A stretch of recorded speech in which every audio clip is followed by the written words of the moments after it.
నిరుద్యోగుల ఓట్లు కొల్లగొట్టి రేవంత్ రెడ్డి అధికారంలోకి వచ్చారని బీఆర్ఎస్ రాష్ట్ర ప్రధాన కార్యదర్శి ఆర్ఎస్ ప్రవీణ్ కుమార్ ఫైర్ అయ్యారు. ఆర్ఆర్బీ టెట్ పరీక్షలు ఒకే రోజు ఉండడం వల్ల నిరుద్యోగులకు తీవ్ర నష్టం చేస్తుందన్నారు. ఆర్ఆర్బీ కేంద్ర ప్రభుత్వ పరిధిలో ఉండడంతో కనీసం టెట్ పరీక్షనైనా వారం లేదా 2 వారాలు వాయిదా వేయాలని డిమాండ్ చేశారు.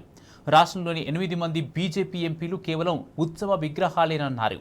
కేంద్ర ప్రభుత్వంతో మాట్లాడి పరీక్షలు నిరుద్యోగుల సమస్యలపై నిలదీసే ధైర్యం వారికి లేదని ఎద్దేవా చేశారు. అదేవిధంగా మరి ఆర్ఆర్బీ ఎగ్జామ్ రెండు కూడా ఒకటేసారి పెట్టడం జరిగింది.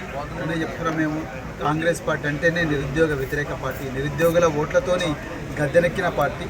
మొదటి సంవత్సరంలోనే 2 లక్షల ఉద్యోగాలు ఇస్తామన్న పార్టీ. పట్టుమని మరి 20,000 ఉద్యోగాలు కూడా ఇవ్వని పార్టీ ఈరోజు ఉద్యోగ అవకాశాలు వచ్చే ప్రతి అవకాశాన్ని కూడా ప్రతి దాన్ని కూడా వాళ్ళు నాశనం చేస్తూ ఉన్నారు. అందుకొరకు దిల్సుఖ్నగర్లో, అశోక్ నగర్లో ప్రతిరోజు ఉద్యోగస్తులు నిరుద్యోగులు రోడ్లు ఎక్కుతూనే ఉన్నారు.